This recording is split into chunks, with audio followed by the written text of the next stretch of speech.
What's new at the St. Louis Art Museum? You'll find out next on City Corner.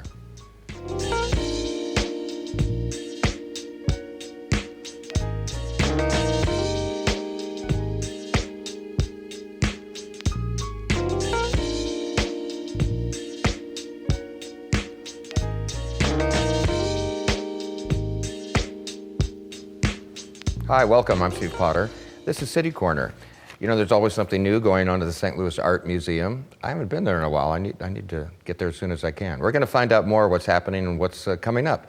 And I'd like to introduce you to my guest right now. To my immediate right is Elizabeth Wyckoff. She is the curator of prints, drawings, and photographs. And also here is Judith Mann, curator of European art till 1800. Is that right? Right. Right. Welcome to you both. Thank you. Thank you. A curator is someone that puts together shows. Is there a better definition than that? That's certainly one of the things that we do. You mean that's not all you do? Well, we're responsible for certain parts of the areas of the collection. So, for example, all of the prints, drawings, and photographs that are in the museum are kind of in my charge. Mm-hmm. So, and in actually the Department of Prints, Drawings, and Photographs, we have 2 galleries in the museum that we're constantly rotating the collections.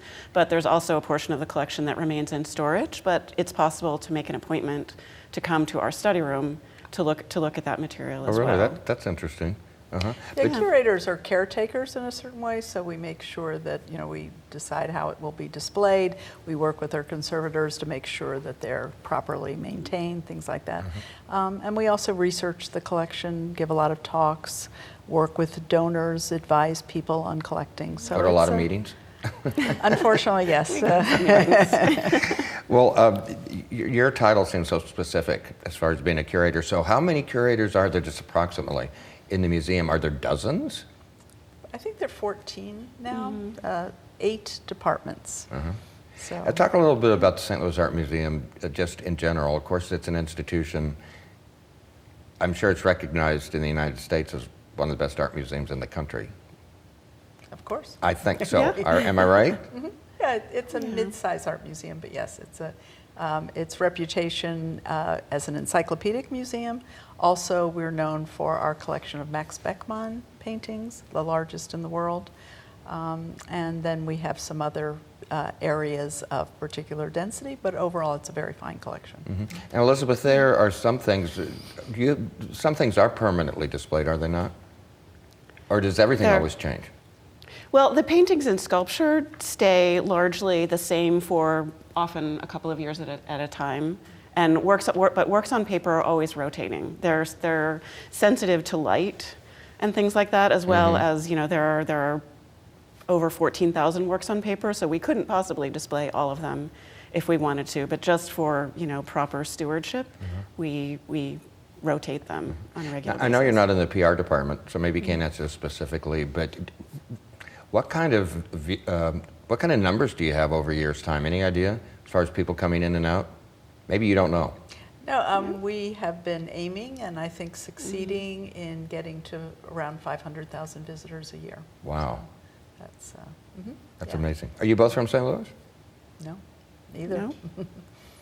Could I have just a little background on how you ended up here? And I know you've been at the St. Louis Art Museum for 30 years? Yes, over 30 years. No, I came here, as often the case. My husband got a job at Washington University teaching, and then I came the following year and was eventually lucky to get a job here. So we're both employed. Where are you from originally? Outside Washington, D.C. Really? I've lived there myself. Yeah. And what kind of background do you have? Were you an artist yourself, or how did it all start for you?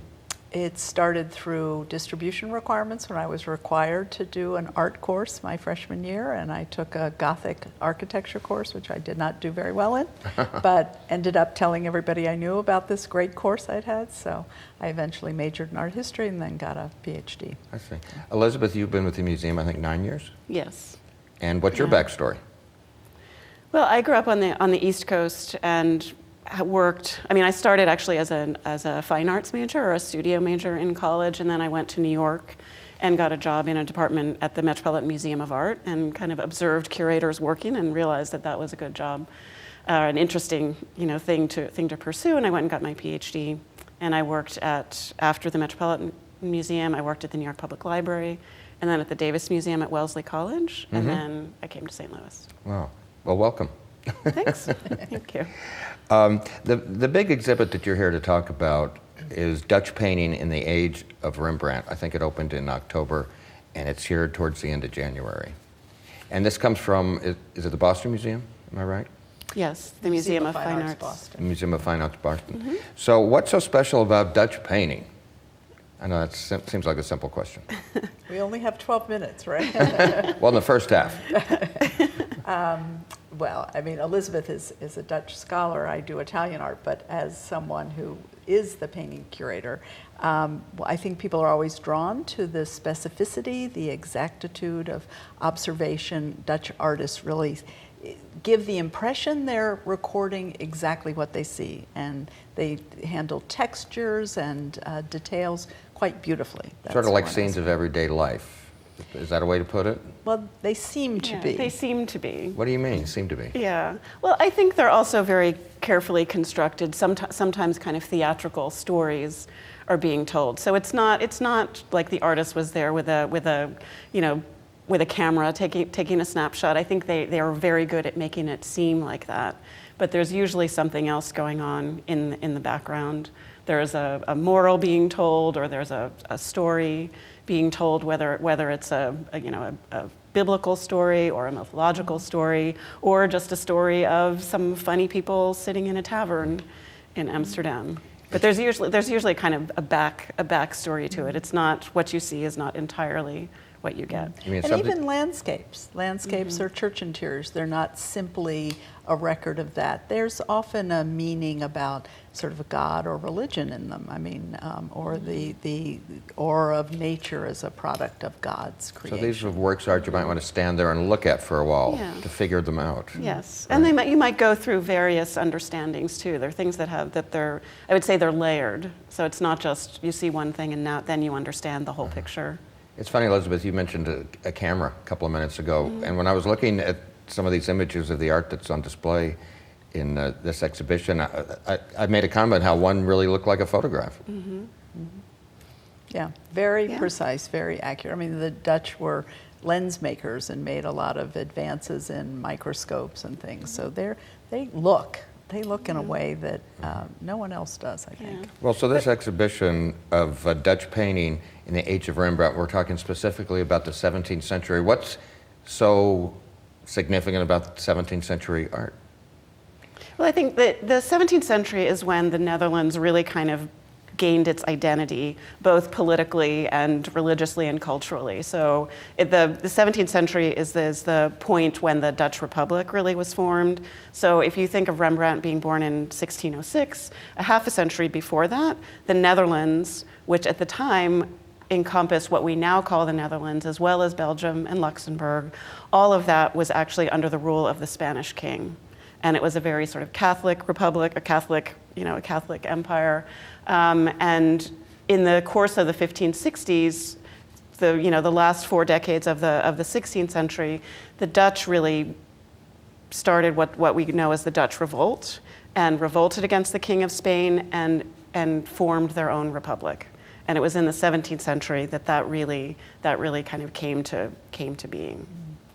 And then followed with Amsterdam becomes a center for trade. Antwerp before that, but it moves to Amsterdam. So many merchants and ship people are earning a lot of money. There's a wide variety of people who are purchasing works of art for their homes. So you do get this expansion of available paintings, and then you get artists who specialize because it becomes competitive, so they'll specialize in a certain type of landscape or a certain type of church interior. So the Dutch work done in the 17th century, was it just that was it the fact that it was more prolific then, or the quality was better? Why are we focusing on that century? I know you kind of answered that, but. Well, I think in part. So when you think about sort of the King of Spain or another kind of royal house, you think of the commissions, you think of paintings, artworks being commissioned by either the nobility or royalty or the church. When you get to the Dutch Republic, there isn't it's a Calvinist church. They're not commissioning images for the church at all, but there is suddenly with this building of the of the kind of merchant elite. You have a lot of wealth.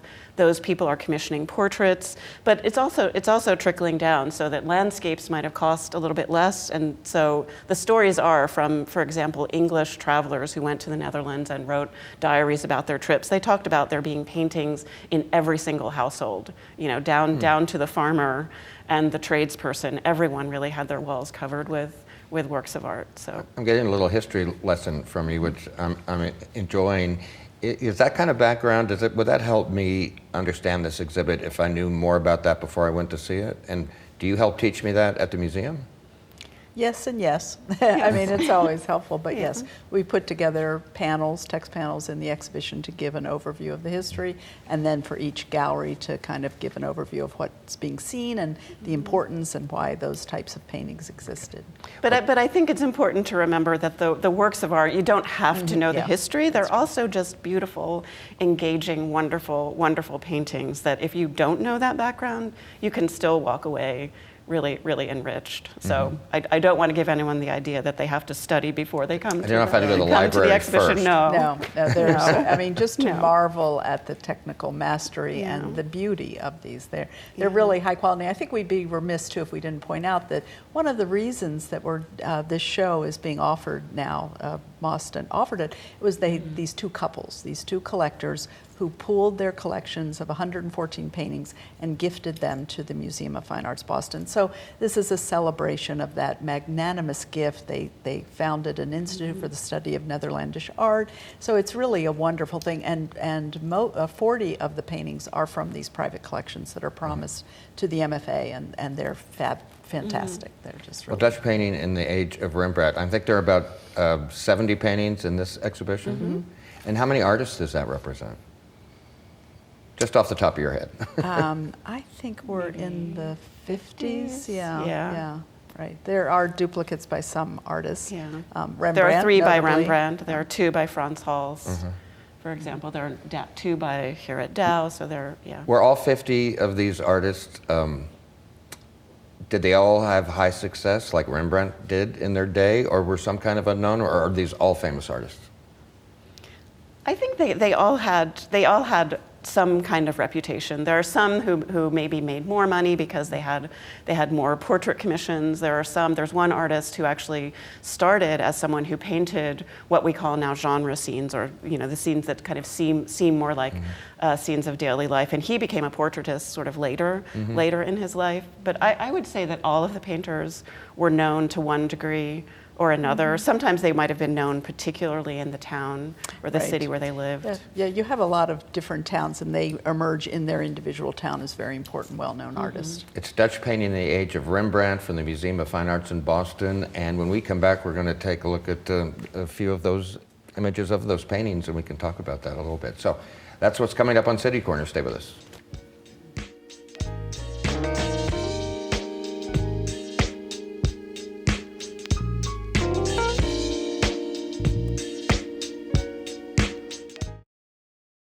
What I love about St. Louis is the 79 unique neighborhoods nestled into 108 city parks, including Forest Park, which is actually larger than Central Park in New York, and of course, the beautiful Tower Grove Park where I'm at now.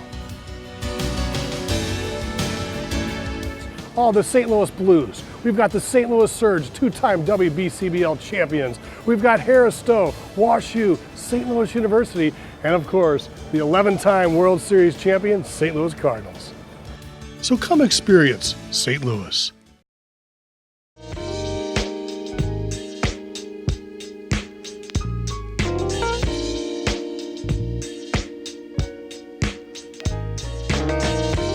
I'm Steve Potter. Welcome back to City Corner. Today we're talking about some good reasons to go to the St. Louis Art Museum if you haven't been there in a while, because there's always something new, something exciting to see, and that's what we're talking about today with our guests. One of which is Elizabeth Wyckoff. She's the curator of prints, drawings, and photography. And Judith Mann is here, curator of European art up until 1800.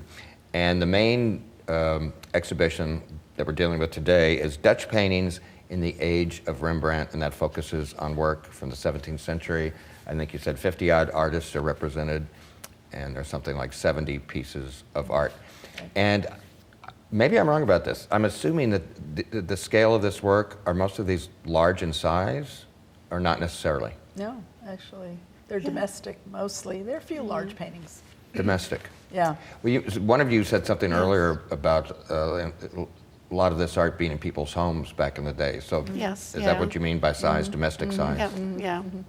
So I mean, the only paintings in the show that really would have normally been commissioned were portraits of very specific people. Other than that, these were works that were made for the open market and for a wide variety of the public, from the wealthy merchant class down to the. All right, the Dutch farmers. paintings in the age of Rembrandt. Why don't we take a look at some of the images we have, and you can tell us about the artists, and we can talk about what the subject matter is. And you made a point earlier that the stories behind these paintings can be kind of complex. There's more than just what you might see in the beginning. Right. They tell stories. The detail will tell stories, right? Okay. Let's look at the first one. And you said something, I was talking earlier about paintings looking like photographs. If I didn't know any better. Yeah. Yeah. Yeah, even in person. Yeah, this is one of my favorites in the show. It's a street scene in Amsterdam by Jan van der Heyden, and it just, the light, the color palette with the brick played off against the blue sky, it's really a beautiful thing. You're looking at a church, a Protestant church in Amsterdam, the Westerkerk, with the tall tower there, but it's very typical of van der Heyden. He made these city views, another specific type of painting that you don't find so often. There were others, but generally this becomes a type that Dutch artists develop. And is that church still there, by the way? Yes. Yeah. In fact, when they were renovating the tower, they referred to this painting to make sure they got it accurately done. And what's this one? So this is Emmanuel de Witte, and it's the new church in the city of Amsterdam, a view sort of across the main space of the church. This artist specialized in this type of painting. This is a very typical one where he's not only looking at the play of the different forms in the architectural space, but the light. He wants to remind you that this is a sacred space, and there is a really awe sense to the light. And the way he did the ceiling there really gives you a perception of depth, kind of. Yeah, yeah. As does this one. This is Peter Sanradam, and this is the church, San Bavo's church in Haarlem, an enormous church. He's kind of played a little bit with the way it actually looked. He's brought the walls a bit closer together, so you get this sense of incredible height in the church. But he is the other great church interior painter from the period. And this is a painting by Hendrik Offerkamp, who was actually a deaf artist. He was born in Amsterdam, but he moved at a fairly young age with his family a little bit north of Amsterdam to a smaller town. But he specialized in winter scenes. So there are actually, I think, 5 paintings of winter scenes in the exhibition, which is kind of an interesting, a fairly large cluster. Looks like people skating in Forest Park. People are skating, and they Oh, just it's a they river. happen to be the river is frozen over, and they're it's kind of joining the two sides of this village. Let's talk about this one for just a little bit, because you were making a point earlier about the paintings telling stories and things we might not notice. What do you notice about this one? What's going on? What are your eyes drawn to?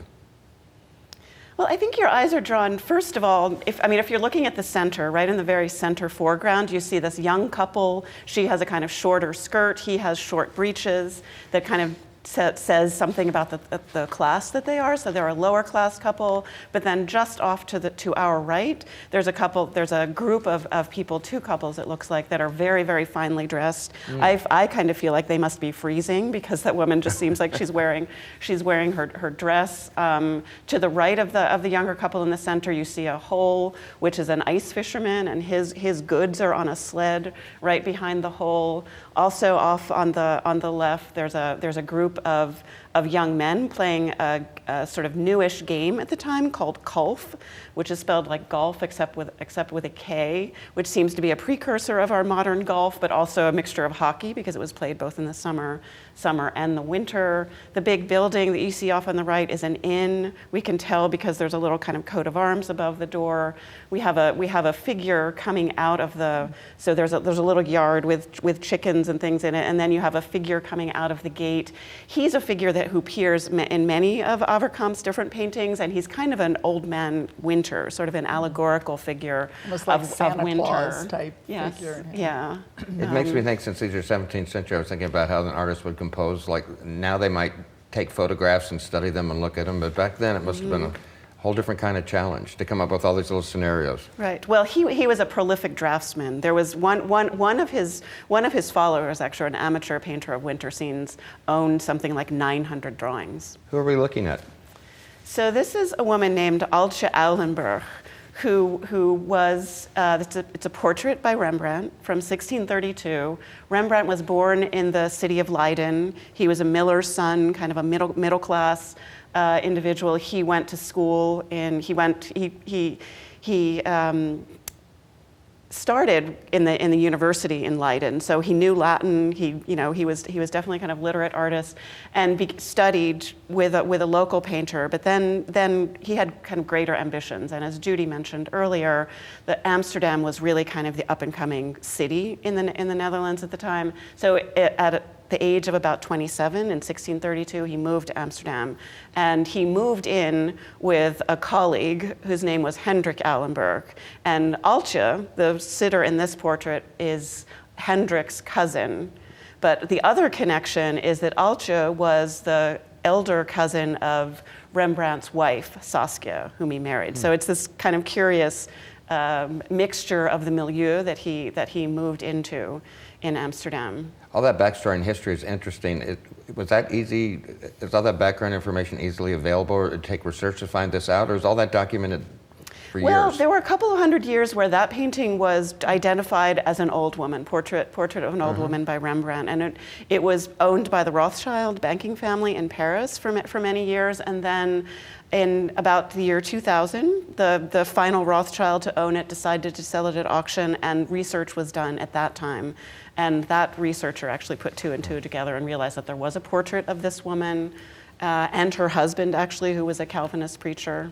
So it's really very recent that we know exactly who she was. Let's look at another image from the exhibition at the St. Louis Art Museum, Dutch painting in the age of Rembrandt.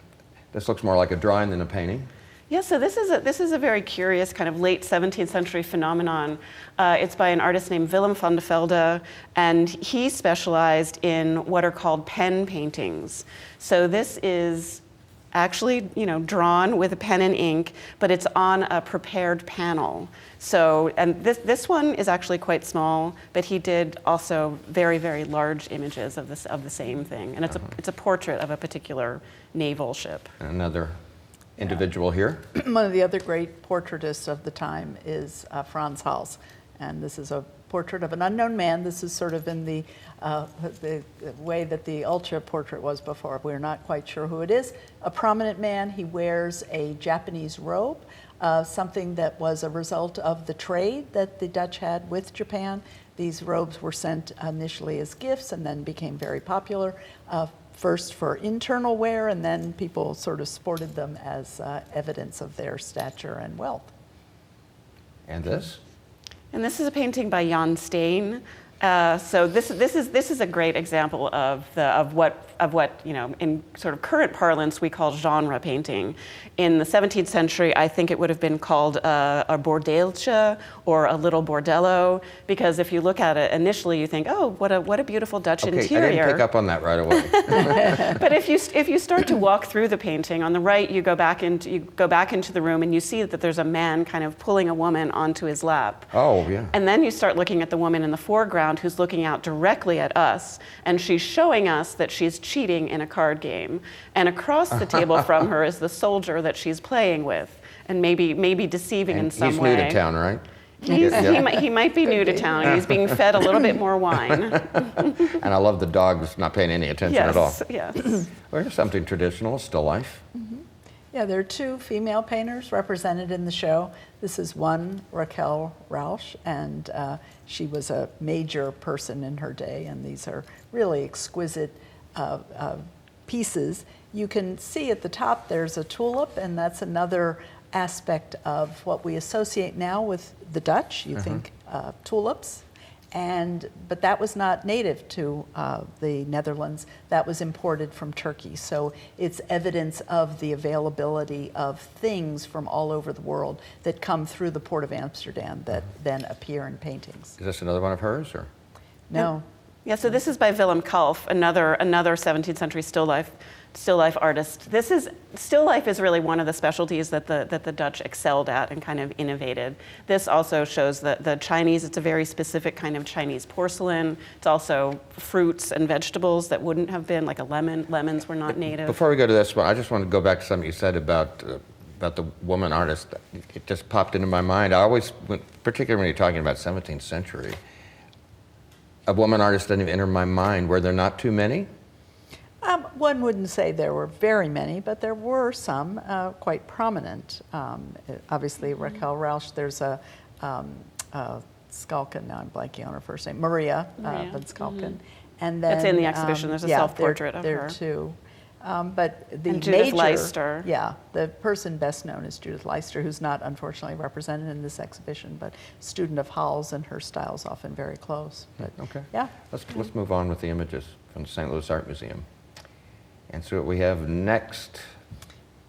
Well, this represents what I think is a great opportunity for people who come to the show to see Rembrandt. These are two portraits by Rembrandt, but of a scale that is much larger. We were talking about most of these are domestically sized. These are also domestically sized, but only in the fact that the person who commissioned them had a very big house. And it's the Reverend Ellison on the left and his wife, Maria van Balkenhole, Johannes Ellison, his son. They visited Amsterdam in 1634 because this minister was not in the Netherlands. He was a minister at a congregation, an expatriate congregation in England. So they visited the son. The son commissioned the great portrait painter of the time, Rembrandt, to paint these magnificent portraits, evidence of his wealth. Well, there's a lot more to look at. I know there are always exhibits coming up, and I think we're just about out of time, but I know there are exhibits opening all the time, and you guys are working on other things too. But right now, the main exhibition is Dutch Painting in the Age of Rembrandt. It's on loan from the Museum of Fine Arts in Boston. It's at St. Louis Art Museum in Forest Park, running now through January 12th of 2020. And if you go to slam.org, that is their website. Have you got anything exciting coming up? Exhibits that you're involved in particular? Or? Well, there's the exhibition that's in the galleries for works on paper right now. It's called The Shape of Abstraction, and that's celebrating a gift to this museum of abstract works by Black artists. So that's an extraordinary show. And there's the Martin Luther King celebration at the museum on Friday, January 17th, I think. We'll be surrounding that. Go to the website for more information. Yes. That's Elizabeth Wyckoff. Also Judith Mann has been here, both from the St. Louis Art Museum. And thank you, and we'll see you in the gallery. Okay, thank you very much. Thank you. I'm Steve Potter. Thanks for watching, and join us next time on City Corner.